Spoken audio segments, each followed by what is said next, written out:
Buenos días, ¿cómo están? Bienvenidos también a nuestros hermanos que están con nosotros vía la red social. Vamos a continuar, hermanos, en oración y seguimos en nuestro estudio. Señor Papá, esta mañana estamos tan agradecidos que podemos reunirnos aquí otra vez como una familia espiritual, Señor, que somos animados, Señor, a través de nuestra alabanza. Cuando reconocemos tu grandeza, Señor, cuando nos damos cuenta, Señor, que podemos escoger tener gozo, Señor, que podemos cantarte y alabarte, mi Dios, porque en toda situación y en toda circunstancia en nuestra vida, tú sigues entronado, Señor, y estamos tan agradecidos que te conocemos personalmente, que tú eres nuestro Dios y que tú nos amas profundamente, Señor. Y esta mañana, Dios, te pido que me des a mí las palabras para poder comunicar efectivamente este mensaje, Señor. Y te pido, Dios, que nos abra la mente, Señor, que podamos entender la palabra de Dios, la aplicación, que podamos salir de este lugar cambiado, Señor, y que tú tengas más libertad para obrar libremente en la vida de cada uno de tus hijos aquí. Y, Señor, que hoy tus hijos tengan un encuentro con tu gran amor, Señor. Haz lo que solo tú puedes hacer en este lugar para tu honra y tu gloria. En el nombre de Jesús. Amén. Vamos a saludarnos unos a otros, por favor.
Un anuncio, hermanos, antes de empezar nuestro estudio, para que lo tengan en cuenta. La primera semana de agosto, que viene siendo el domingo 4, vamos a tener otra vez los bautismos de la iglesia, que es cuando nos unimos con el ministerio inglés. Y para los que han estado con nosotros saben que ponemos una piscina grande allá afuera. Sí voy a dar un estudio sobre el bautismo en lo que llegamos más cerca a esa fecha, pero para que estén en oración. Si algunos de ustedes aquí quizás no se han bautizado ya como cristianos o el Señor lo pone en su corazón, es algo muy especial. Poder declarar abiertamente ante el pueblo de Dios que internamente ha habido un cambio en tu vida. Y eso es lo que es el bautismo, y Jesús mismo nos dio ese mandamiento que debemos ser bautizados si hemos llegado a conocer al Señor. Entonces es algo muy importante y algo muy especial. Hablaremos más de ese tema en lo que se nos arrima el 4 de agosto. Vamos a seguir en la epístola de los Romanos. Acabamos de pasar, creo que 9 semanas estudiando los dones espirituales. Y ahora lo que estamos viendo aquí, hermanos, es que empezamos a ver exhortaciones prácticas que nos da el apóstol Pablo, ya entendiendo que Dios nos ha llamado a servir. Entendiendo que somos miembros del cuerpo de Dios y que unos con otros somos hermanos, somos parte de la misma familia. El apóstol Pablo nos va a dar aquí varias exhortaciones sobre el tipo de vida que debemos reflejar. Entonces, si tienen su Biblia, hoy vamos a estudiar Romanos capítulo 12, 3 versículos desde el 9 hasta el 11. Y el título que le he dado a este mensaje hoy es la evidencia de una vida transformada. Y quiero que empecemos con esta pregunta, hermanos. ¿Cómo sé yo esta mañana si de verdad yo conozco al Señor y soy salvo? O si mi decisión por Cristo fue solamente una experiencia emocional. Y yo tendría que ser sinceros con ustedes esta mañana, hermanos, que antes de ser salvo yo tuve experiencias emocionales en la iglesia. La única manera de que uno puede saber si realmente ha sido justificado ante Dios y ha sido injertado en la familia de Dios es si nosotros evaluamos nuestros corazones y también nuestras vidas. Porque si Cristo realmente es nuestro Señor y nuestro Salvador, la realidad es que el deseo más profundo de nuestro corazón va a ser servirle al Señor y agradarle. Y la manera en que ese cambio se expresa, hermanos, es que nosotros tenemos un anhelo de la santidad de Dios. Y vamos viendo en nuestra vida un modelo de una vida recta. Y obviamente esto todos lo sabemos, que mientras estamos en este cuerpo, en esta carne, nunca vamos a llegar a la perfección. Nunca vamos a tener una vida perfecta. Nunca vamos, y la realidad es que no en todo tiempo vamos a estar siempre bien comprometidos a las cosas de Dios. Porque todos tenemos nuestros momentos, todos tenemos nuestras batallas, todos entramos en esos valles espirituales. Pero si has nacido de nuevo, tu deseo supremo en tu vida va a ser llegar a ser cada día más como Jesucristo. Y no es porque tú lo deseas, es porque el Espíritu de Dios está obrando en tu vida para conformarte a la imagen de Cristo. ¿Por qué? Pues porque cuando el Espíritu de Dios entra al interior de un ser humano, el Espíritu de Dios nunca nos deja ahí. Y aunque podamos tener esas temporadas donde nos sentimos distantes y alejados de Dios o donde nos sentimos que no hay mucho crecimiento espiritual, la realidad es que si el Dios Todopoderoso, el Creador del universo, mora en tu interior, el Señor no te va a dejar en esa condición. El Señor te va a empezar a cambiar. Y eso lo puede afirmar todo cristiano. Toda persona que ha recibido al Señor puede afirmar eso. Alguien dijo esto: la cuota de entrada al reino de Dios no es nada, pero las cuotas anuales lo son todo. ¿Qué significa eso? Que si eres hijo o hija del rey, el propósito de nuestro rey es reinar en toda área de tu vida. Entonces, otra vez en estos 3 versículos, actualmente en este capítulo entero, pero hoy solo vamos a ver los 3 versículos, vamos a ver aquí exhortaciones que son dirigidas a nosotros como creyentes. Y tengo que decir esto, hermanos, honestamente, si esta mañana nos evaluamos, van a haber áreas en este estudio donde vamos a sentir la convicción del Espíritu Santo, porque vamos a ver que hay áreas donde estamos fallando. Y en esos puntos es obviamente importante: Señor, ayúdame en esta área, Señor. Pero a la misma vez van a haber áreas de este estudio donde vamos a poder decir: mira cómo he podido crecer y ser fiel en esta área de mi vida. ¿Y qué hacemos? En esas áreas le damos gracias y alabanza a nuestro Señor. Entonces, digo todo eso para decir esto: el cristiano falla diariamente. No hay ningún ser humano que no falla, no hay ningún cristiano que no falla. Pero el cristiano va creciendo y va aprendiendo a descansar en lo que es la gracia, el favor inmerecido de Dios. Y el cristiano se sigue levantando día tras día y sigue hacia adelante echándole con ganas. Amén. Entonces vamos a leer nuestro texto, la exhortación aquí para nosotros. Romanos capítulo 12, versículo 9 hasta el 11. Y nos dice a nosotros la Escritura: que el amor sea sin fingimiento. Aborreced lo malo y seguid lo bueno. Amaos los unos a los otros con un amor fraternal, en cuanto a honra, prefiriéndoos los unos a los otros. En lo que requiere diligencia, no perezosos, fervientes en espíritu, sirviendo al Señor. Hermanos, vivimos en un mundo que ha distorsionado el significado de estas 3 palabras. De lo que significa el amor, de lo que significa la pasión y de lo que significa el servicio. Y por eso es que tantas veces en la Escritura nosotros tenemos que ser instruidos una y otra vez por la palabra de Dios para tener un entendimiento bíblico de lo que estas palabras significan para Dios y la manera en que estas realidades deben expresarse en la vida cotidiana del cristiano. Entonces el punto de este capítulo es que nuestra fe en Dios se debe manifestar a través de nuestras acciones. Que cuando tú y yo escuchamos la palabra de Dios, y decimos amén, en otras palabras, estamos de acuerdo con eso, esas mismas cosas deben afectar nuestra vida cotidiana. La idea principal aquí es que el amor genuino, el celo apasionado y el servicio diligente son las características de una persona que ha sido transformada por el Señor. Les doy una ilustración para empezar aquí, más o menos para pintar esta imagen. Ayer yo tenía, uno de los socios aquí de la iglesia vino a mi casa a ayudarme y yo planté varios árboles frutales en mi jardín. Tengo un aguacate y tengo 2 árboles de pera. Y honestamente los árboles estaban creciendo un poco descontrolados por toda parte, las ramas hacia todos los lados, ramas bien altas. El árbol era grande, pero se estaba medio jorobando. Y ¿saben lo que hicimos? Lo tuvimos que podar.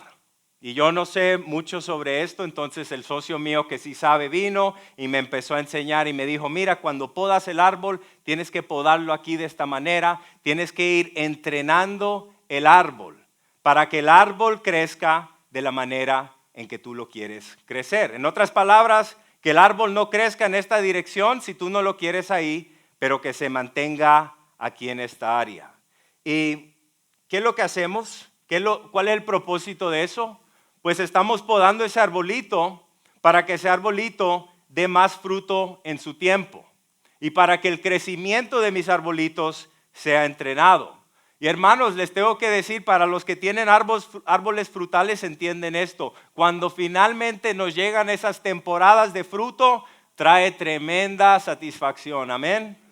Aguacates todos los días. Pero esa ilustración, hermanos, es igual en nuestra vida.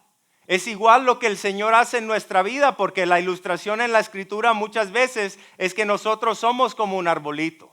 Que el Señor algunas veces estamos creciendo por todas áreas y nosotros pensamos que son cosas buenas, pero el Señor empieza a podar.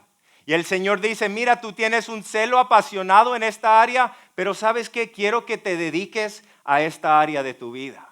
Y lo que tenemos que hacer como creyentes es siempre entender que cuando somos creyentes es el Señor que está dirigiendo nuestros pasos.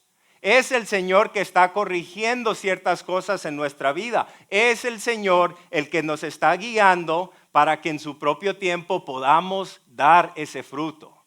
Y hermanos, para los que han podado árboles saben que eso no es fácil. Que al arbolito le duele cuando uno le empieza a cortar las ramas. Y igual a nosotros no nos gusta.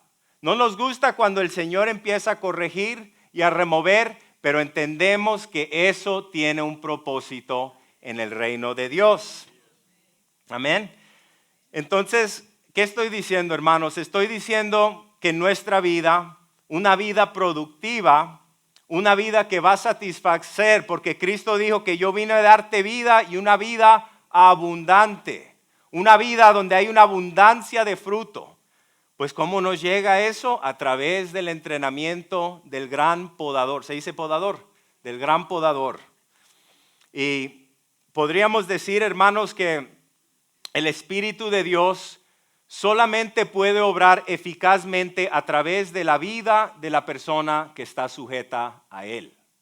En otras palabras, la vida disciplinada. Y el anhelo del Hijo de Dios es vivir la vida bajo la autoridad de la Escritura y bajo la influencia del Espíritu Santo. Porque todos nosotros deseamos, venimos a la iglesia semana tras semana. ¿Por qué? Porque queremos que el Señor pueda obrar más eficazmente a través de nuestra vida. Entonces vamos a mirar unas exhortaciones bien prácticas para nuestra vida. Si eres cristiano, esto te aplica a ti. Romanos 12:9, la primera porción, dice que el amor sea sin fingimiento. Esta palabra sin fingimiento en la lengua original es la palabra anhipócritos. La palabra anhipócritos es donde nosotros derivamos la palabra hipocresía. Ahora yo sé que esa palabra puede ser un poco ofensiva, pero déjenme explicar. Aquí está diciendo que nuestro amor sea sin fingimiento. En otras palabras, que el amor que nosotros expresamos unos con otros no sea un amor con hipocresía. ¿Qué significa eso? ¿Podemos ver la imagen? Yo no sé si ustedes han visto el teatro de la gente griega, pero muchas veces ellos lo que hacen es que se ponen unas máscaras, ¿verdad? Esta palabra hipocresía proviene de esto. En otras palabras, hipocresía tiene el sentido de un actor de teatro. ¿Y qué es lo que significa aquí en el contexto de este versículo? Hermanos, nosotros podemos ser hipócritas o como actores de teatro en nuestro amor cuando hacemos cosas buenas, pero lo hacemos con los motivos o la intención incorrecta. O cuando nosotros hacemos cosas buenas en la iglesia y con la familia, no solamente para bendecir, pero para ser bendecidos. O lo hacemos para ser reconocidos o para recibir algo.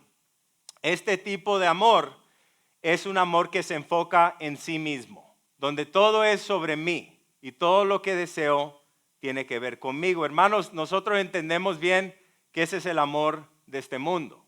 Ese tipo de amor es donde uno dice, yo te lo doy a ti si tú me lo das a mí. O yo te lo doy y tú me lo debes. Y si somos honestos, todos, incluyéndome a mí, en algunos tiempos hemos demostrado este tipo de amor hipócrita. Pero el amor del cristiano debe ser algo sincero y debe ser algo auténtico. Y si nosotros de verdad estamos amando de la manera en que la Escritura nos instruye a amar, ese tipo de amor siempre nos va a costar algo. Porque ese tipo de amor no es solamente una emoción o simplemente palabras. El amor cristiano siempre es una acción que está arraigada en la verdad, en la Escritura. Ahora, yo sé que todos sabemos esto, que la virtud más grande en la vida del cristiano es el amor. El amor es la virtud más grande, hermanos, y esto lo estudiamos cuando miramos los dones espirituales, que el amor es más importante que cualquier don espiritual que podamos tener. Vamos a mirar dos ejemplos que afirman esto. Miren lo que dice en 1 Corintios 13:13. Dice la Escritura, y ahora permanecen la fe, la esperanza y el amor, estos tres, pero el mayor de ellos es el amor. Y miren lo que dice en Gálatas 5:22, solamente la primera porción. Aquí vemos el fruto del Espíritu, la evidencia que Dios está obrando en nuestra vida. Miren, el primer fruto del Espíritu es amor. ¿Qué nos está diciendo la Escritura, hermanos? La Escritura nos está diciendo que la evidencia suprema, que Dios mora adentro de ti, es ese amor. Ese amor que empieza a manar a través de nuestra vida. ¿Y cómo es que este amor empieza a manar? Es cuando nosotros como cristianos más y más cada día nos sometemos a la guía del Espíritu Santo y vivimos nuestra vida bajo la autoridad de la palabra de Dios. Ahora, miren lo que Jesús nos dice en San Mateo 22, versículo 37 hasta el 40.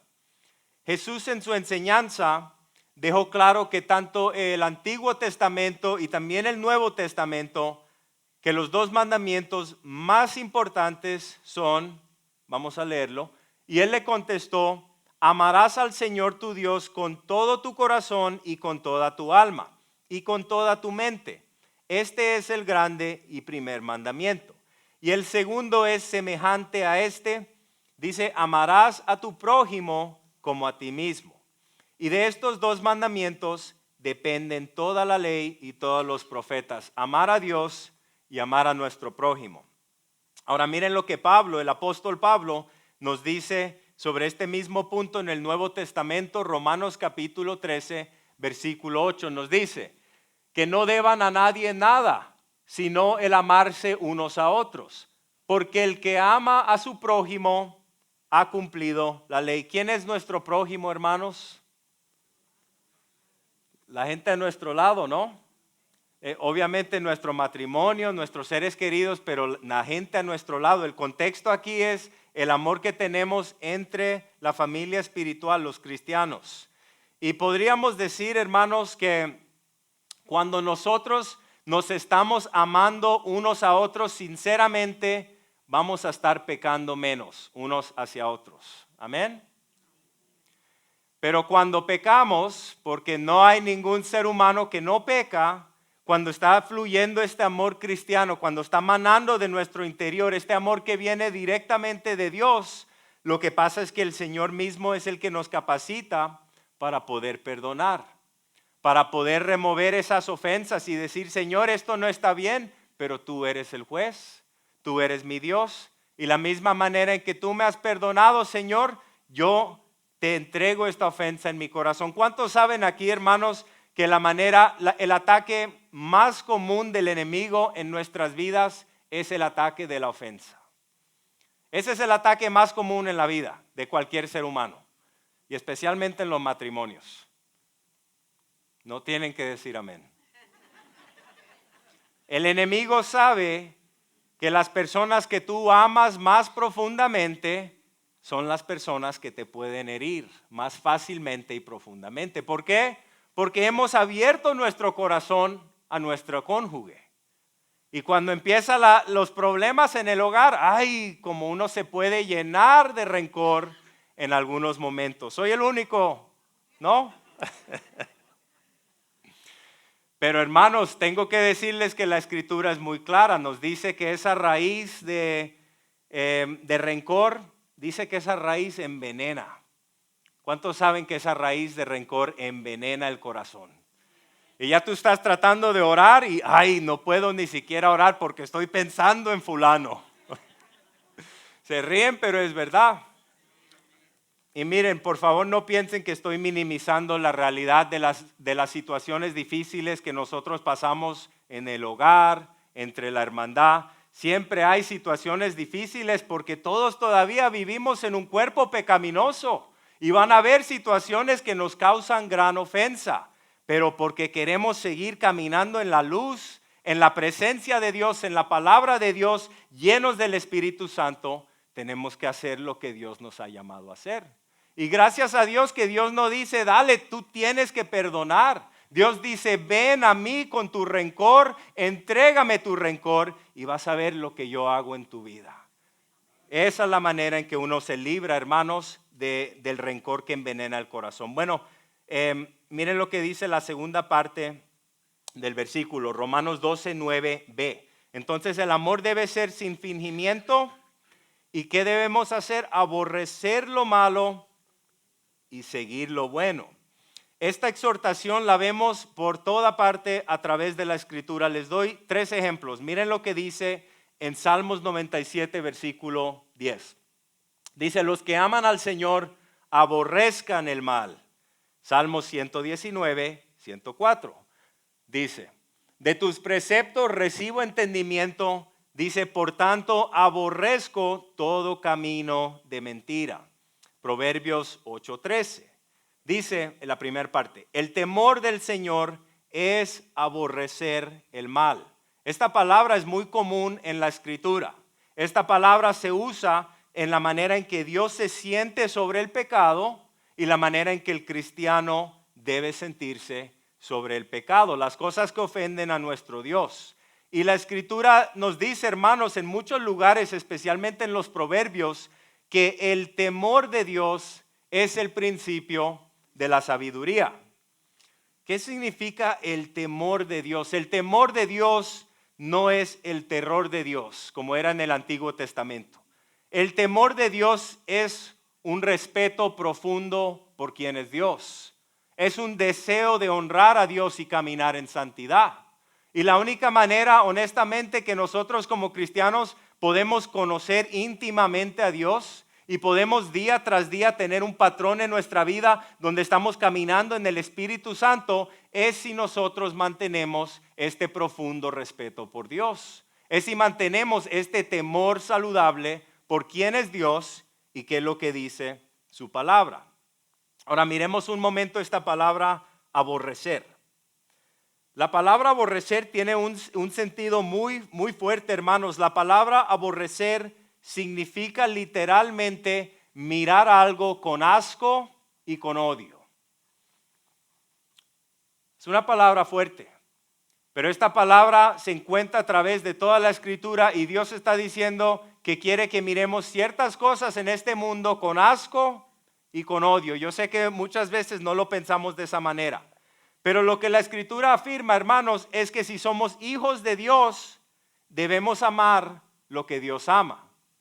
Si somos hijos de Dios, debemos aprender también a odiar lo que Dios odia. ¿Podemos ver la imagen? Esta imagen, para ilustrar, esta imagen es, imagínense que esto es el pecado. Y nosotros estamos caminando por esta calle. Y no importa lo que nosotros hacemos en este mundo, el momento que sales de este santuario, estamos bombardeados por tentación, por ideas, por deseos pecaminosos. El momento que abres tu celular, las redes sociales, el momento que vas al trabajo, el momento que prendes el televisor, no importa lo que tú hagas, esto es un ataque constante en nuestra mente, que todo cristiano batalla contra esto. Y la realidad es que porque vivimos en un mundo que está completamente saturado por el pecado, un mundo que llama bueno las cosas que son malas, y malas las cosas que son buenas. Porque vivimos en este mundo, hermanos, y porque constantemente estamos siendo tentados por las cosas de este mundo, la realidad es que si nosotros no nos cuidamos, vemos que lo que pasa es que nuestro corazón puede llegar a una temporada donde no nos sentimos sensitivos al Señor. No nos sentimos sensitivos a las cosas de Dios. No estamos amando lo que Dios ama y tampoco estamos odiando lo que Dios odia. Y en esos lugares, hermanos, hasta podemos llegar a sentirnos indiferentes hacia las cosas que anteriormente nos causaban gran angustia y gran dolor. Y si somos honestos, hermanos, todos hemos vivido esa situación. Todos hemos vivido temporadas de eso. Y si eres un cristiano, tú afirmarías esta mañana que eso no es un lugar agradable. Eso no es la voluntad de Dios que nosotros nos quedemos en ese lugar. Porque el Hijo de Dios anhela más que nada ser un reflejo de su Padre Celestial. Y hablemos un momento sobre este odio que debemos tener como cristianos. Quedemos claro, hermanos, que el odio que nosotros debemos tener como cristianos no es como el odio del mundo.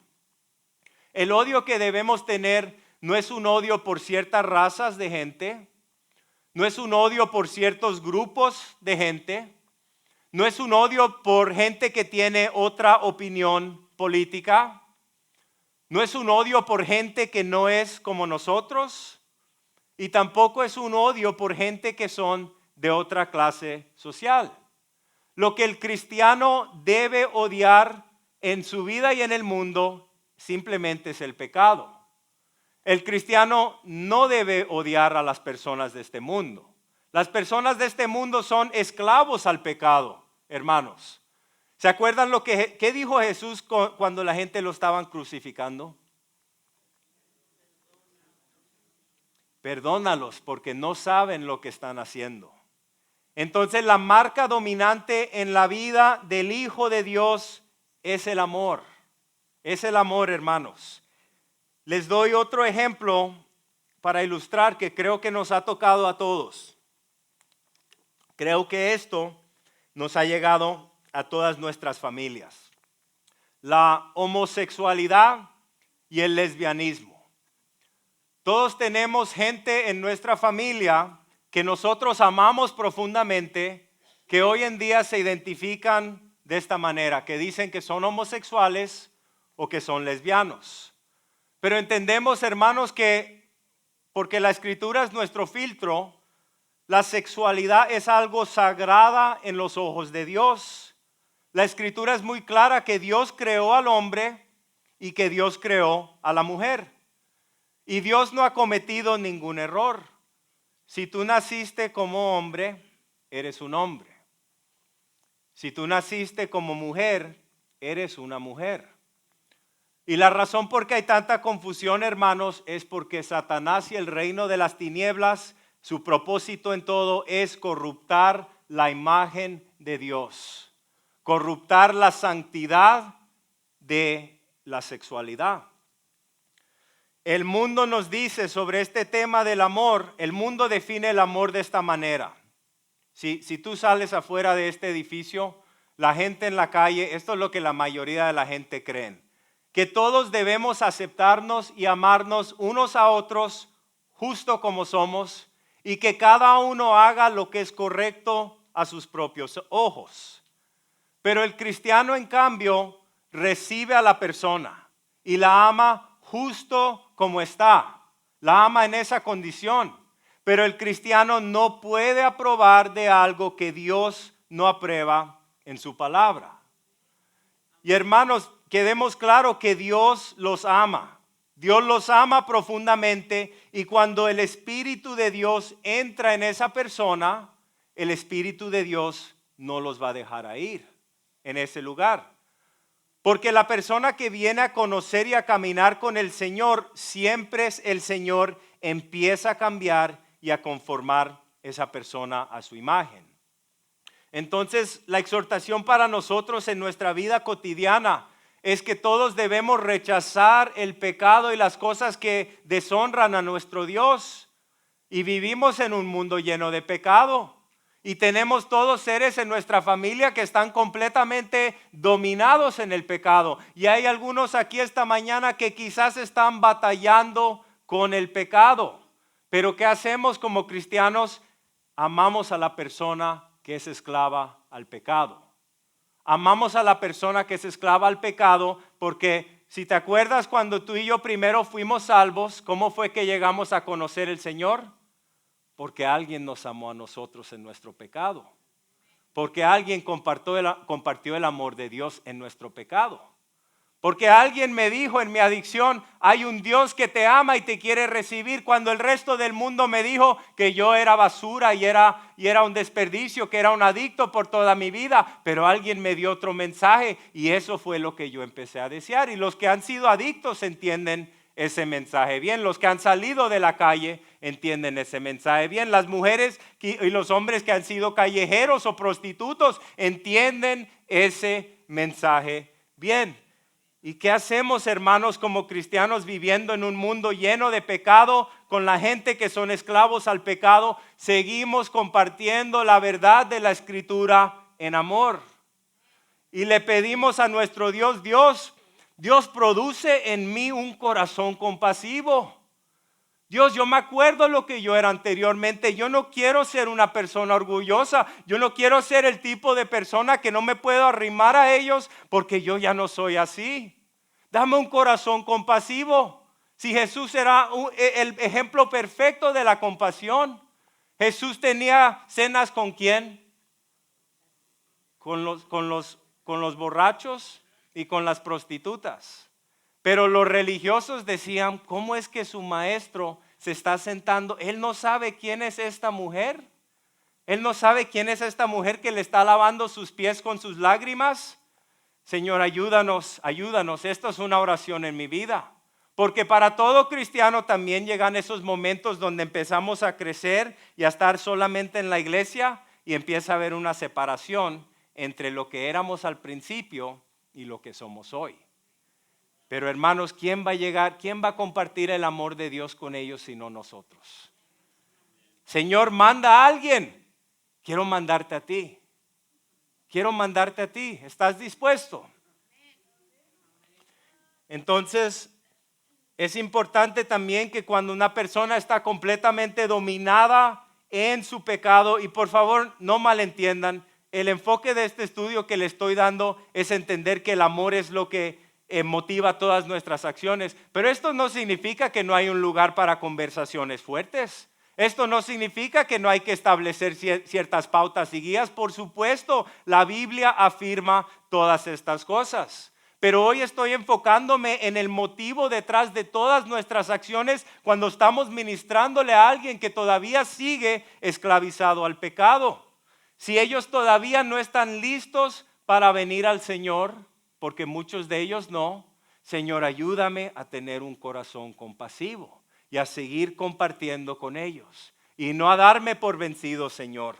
Entonces, hermanos, debemos amar a los que son homosexuales y lesbianas en nuestra familia porque Dios los ama a ellos profundamente. Y ese pecado es simplemente un síntoma de su separación de Dios. Y lo que ellos están buscando es llenar un vacío en su alma que solamente Dios puede llenar. Y hay algunas personas que deciden usar drogas y alcohol para tratar de llenar ese vacío. Y hay otras personas que entran en relaciones sexuales. Pero al fin del día podríamos decir que todo pecado es una búsqueda para satisfacer una necesidad verdadera que tenemos de una manera incorrecta. Y hermanos, es solamente un encuentro íntimo con el Dios del universo que puede cambiarlos. Esa es la única manera. La misma manera que Dios redime al adicto, la misma manera que Dios redime al hombre que era un borracho, la misma manera que Dios redime al mujeriego, la misma manera que Dios redime al que era abusador o el que era abusado, es la misma manera en que Dios redime a las personas que están viviendo en pecado sexual. Es el amor de Dios, es el amor de Dios que cambia todo. Y la Escritura afirma y una y otra vez que tú y yo somos embajadores de este mensaje de amor, el Evangelio.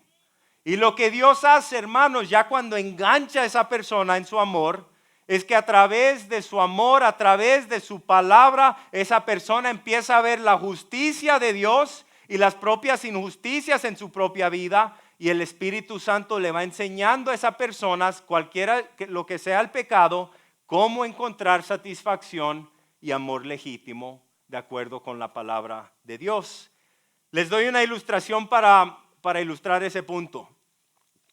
Y esto creo que lo compartí una vez.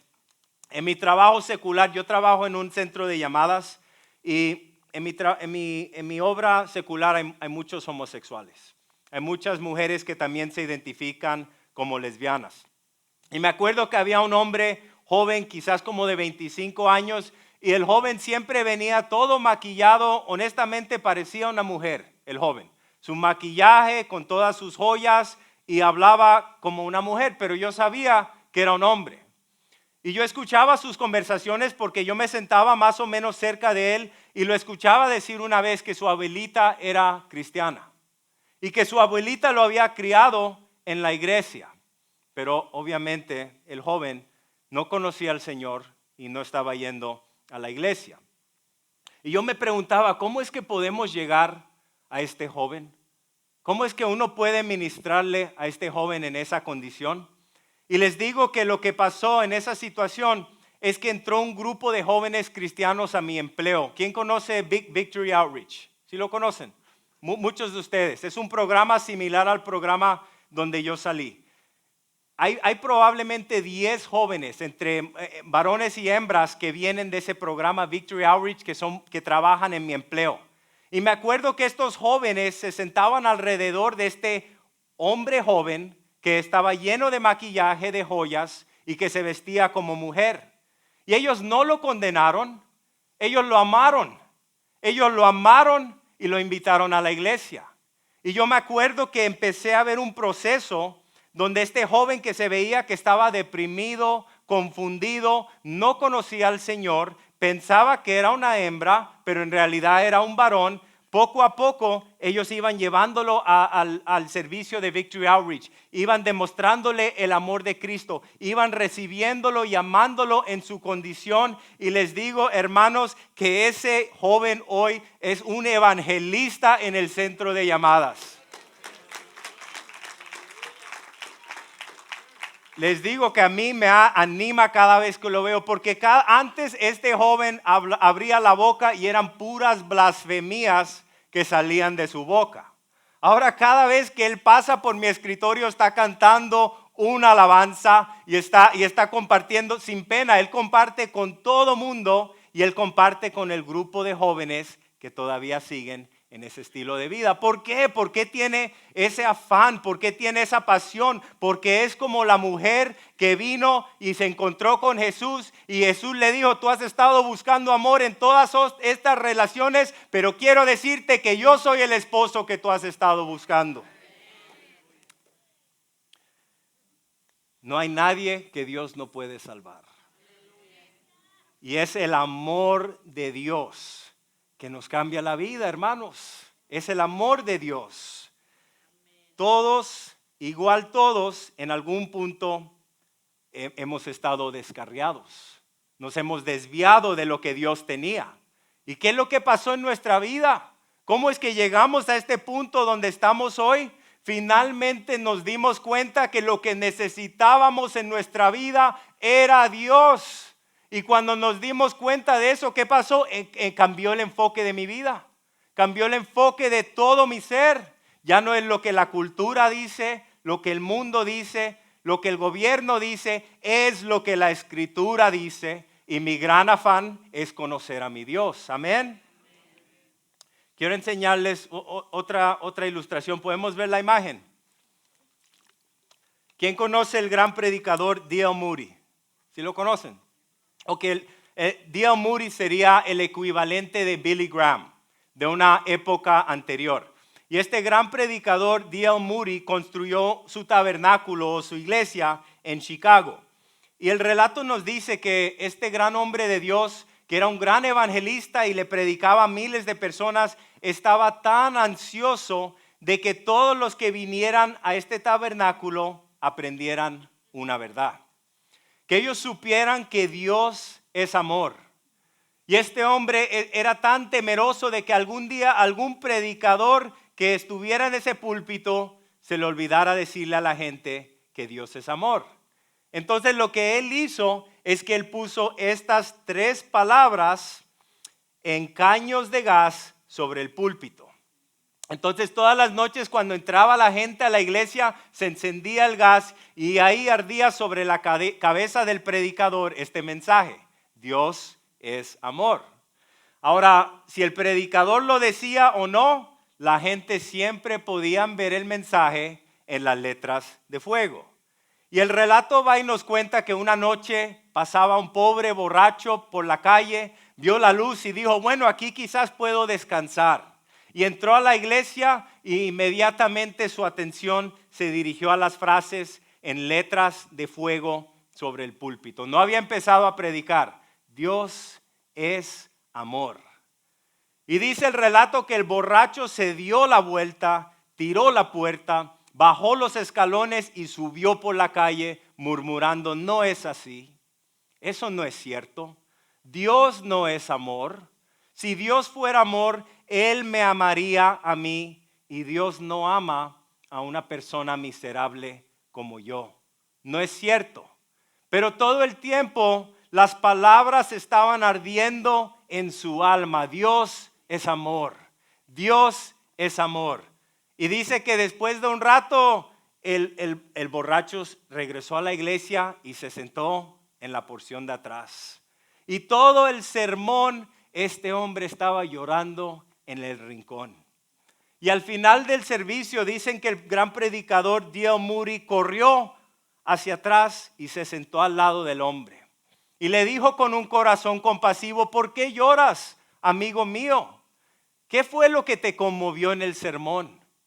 Y el hombre respondió, no había nada en el sermón que me conmoviera, ni siquiera escuché una palabra de tu sermón.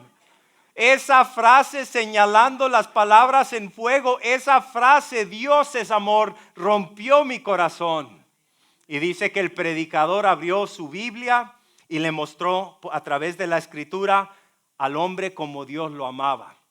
Y que en esa misma noche ese hombre aceptó a Jesús como su Salvador, que todo lo bastaba para todos los que lo aceptaban. El hombre escuchó, el hombre aceptó a Cristo y esa noche se fue de ese lugar como un hombre salvo. ¿Cuál es el punto, hermanos? Que es el amor de Dios que captura el corazón de la persona, que se esclava al pecado y le trae libertad. Amén.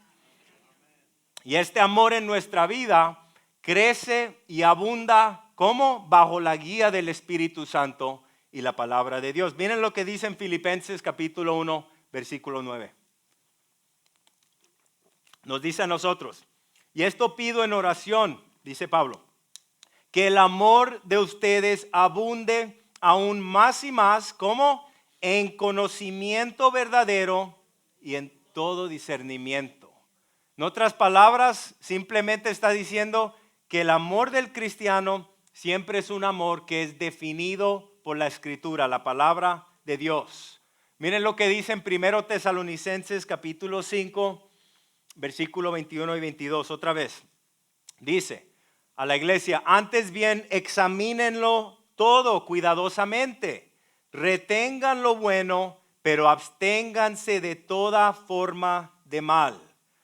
Esta escritura, hermanos, el contexto aquí nos está enseñando que todo debe ser probado contra el estándar de la palabra de Dios. Y esto es muy simple.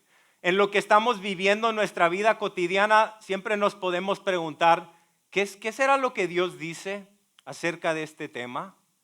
¿Qué será lo que dice la palabra de Dios acerca de estas decisiones que estoy tomando o esto que he permitido en mi vida? Eso nos permite filtrar todo en nuestra vida a través de la Escritura. Y otra vez, la vida disciplinada es cuando todo en nuestra vida se filtra a través de la palabra de Dios. Entonces, este amor genuino que estamos hablando es lo que establece esta base para las relaciones, las amistades que tenemos aquí unos con otros. Y desde este fundamento de este amor, nosotros estamos llamados a cultivar un espíritu ferviente. Miren lo que dice en Romanos 12, 10. Amaos los unos a los otros con amor fraternal. Dice, ¿qué significa eso? Significa que entre nuestra familia espiritual aquí debemos tener un corazón tierno unos con otros. Y tengo que decir también, yo sé que ustedes entienden esto, somos familia espiritual con todo cristiano. No solamente los cristianos que van a Calvary Chapel. Somos familia espiritual con todo cristiano. Y debemos tener un corazón tierno unos con otros. Amén. Para ilustrar esto, no siempre, pero muchas veces ustedes podrían afirmar esto, que hay tiempos donde conoces a una persona que no los conocías antes. Inmediatamente los conoces y te das cuenta que son creyentes, de repente tienes una conversación íntima con ellos y es algo muy especial. ¿Sí lo han experimentado? Ni los conoces, ni sabes quiénes son, de dónde vinieron, pero el momento que empiezan a hablar sobre Dios, el Espíritu de Dios empieza a testificar y es como que este es mi mejor amigo desde la juventud. Es algo especial. ¿Por qué? Porque tenemos, hermanos, el mismo espíritu.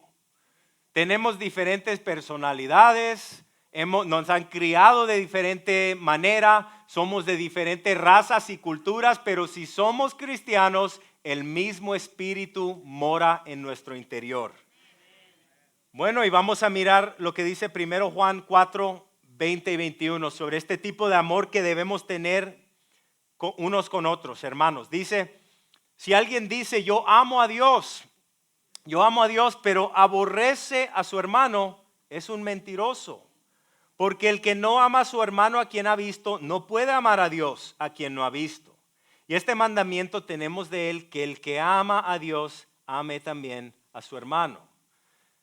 Es el Señor, hermanos, es el Señor mismo que nos enseña a amar.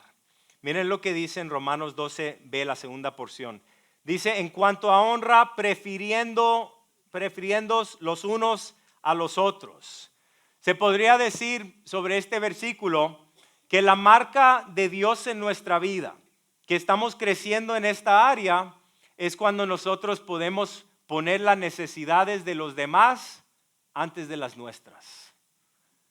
Y les digo que eso no es algo que nos llega en lo natural, porque nosotros en lo natural todos somos egoístas. Esa es la realidad. Pero es una obra del Espíritu Santo, donde el Espíritu Santo empieza a cambiar nuestra perspectiva y a cambiar quiénes somos adentro, hasta que empezamos a ver este patrón en nuestra vida. hasta que empezamos a ver la llenura de Dios en nuestra vida. ¿Por qué? Porque quiero comprometerme a las necesidades de la gente. Quiero ser una persona servicial. Quiero vivir mi vida para el reino de Dios. Y el Señor empieza a llenar tu vida y a derramarte sobre los demás. Romanos 12:11. En lo que requiere diligencia, no perezosos, fervientes en espíritu, sirviendo al Señor. Hermanos, la Biblia es muy clara que la pereza es condenada en la Biblia, en varios lugares. El Señor nos ha llamado a nosotros como cristianos a ser diligentes en todo lo que hacemos. ¿Qué significa diligente? Significa échale ganas, échale ganas. ¿Y qué debemos hacer cuando somos diligentes? Debemos cultivar un fervor. Se podría decir que un fervor es una pasión espiritual. Y también tengo que decir esto en este punto. Esa tentación de la pereza nos llega a todos, hermanos. Pero no es pereza descansar, ¿ok? No es pereza descansar, como que a todo tiempo tienes que estar haciendo algo, a todo tiempo tienes que estar obrando, porque cuando tenemos esa perspectiva, al enemigo le gusta que adoptemos esa perspectiva, y lo que pasa es que obras en esto, en eso y en eso, y siempre estás ocupado, y llega el tiempo donde ya no quieres obrar más, porque te has quemado completamente en el ministerio y en tu servicio, porque no tomaste el tiempo para descansar.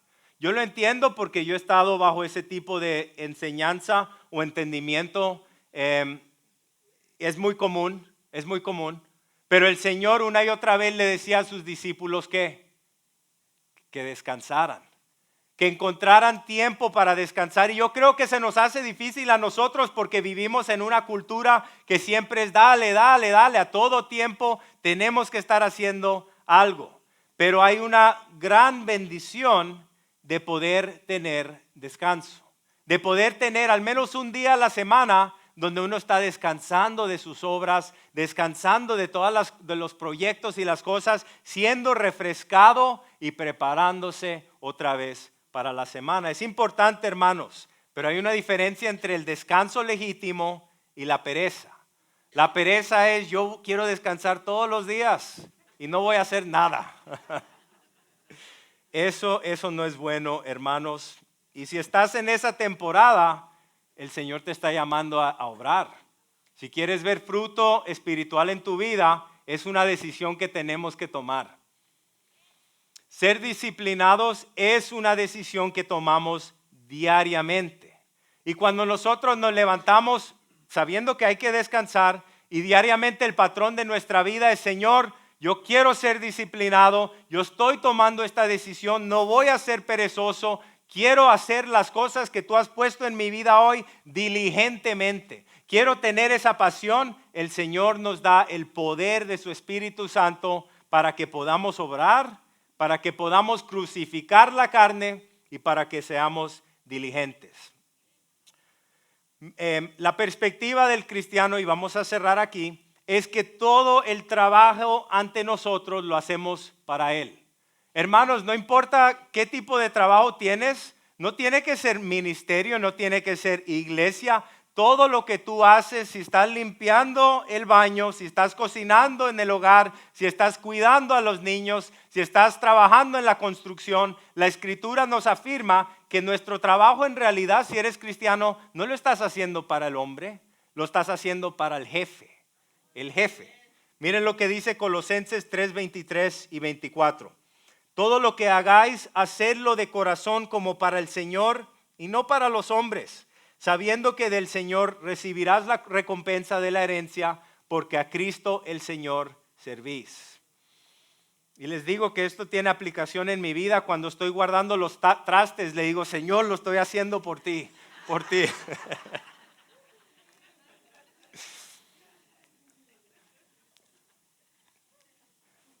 Pero sinceramente, el Señor en ese día, donde lo veamos cara a cara, el Señor va a reconocer todo el esfuerzo y todas las ganas que le hemos puesto a vivir nuestra vida por Él.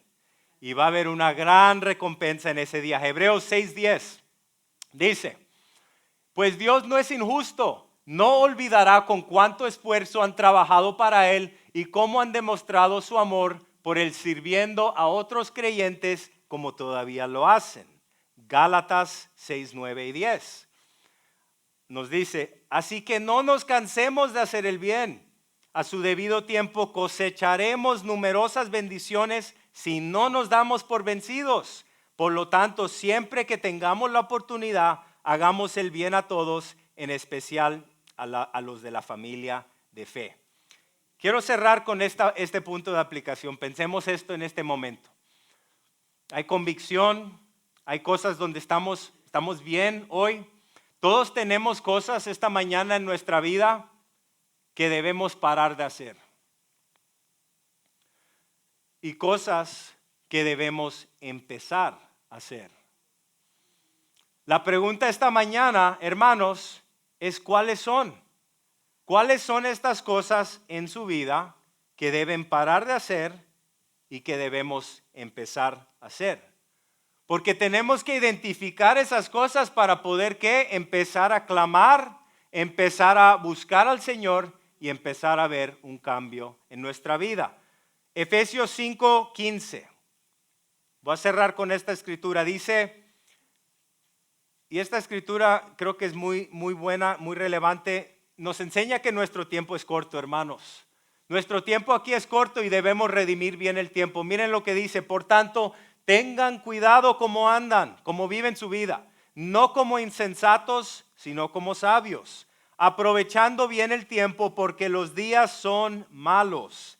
Así pues, no sean necios, sino entiendan cuál es la voluntad del Señor. Amén. El amor genuino, el celo apasionado y el servicio diligente son características de una persona que ha sido transformada.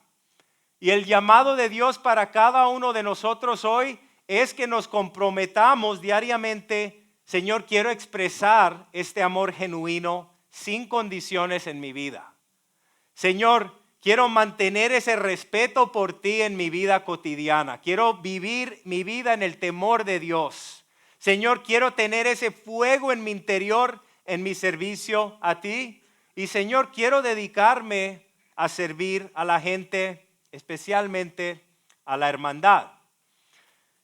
Acuérdense que Dios nos llena ¿para qué? ¿Por qué nos llena el Señor? Para servir, para derramarnos. Entonces, si esta mañana tú dirías, yo quiero ser lleno del Espíritu de Dios, tienes que estar dispuesto a ser derramado por Dios. Vamos a cerrar en oración y voy a orar que el Señor nos llene con su Espíritu Santo. ¿Hay alguien aquí que quiere ser lleno con el Espíritu de Dios? Amén.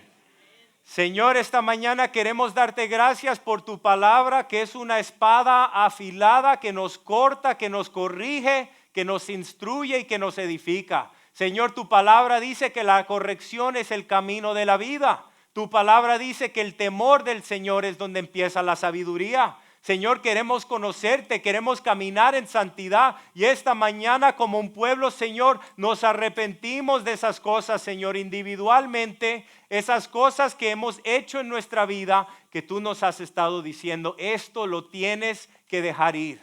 Y en este momento nos estamos arrepintiendo de estas cosas. Te estamos entregando estas cosas en nuestra vida. Estamos pidiéndote, Dios, que tú nos ayudes porque no hemos podido cambiar estos patrones en nuestra vida. Pero queremos que tú nos enseñes las maneras prácticas en que podemos tener victoria y un cambio genuino en nuestra vida en estas áreas.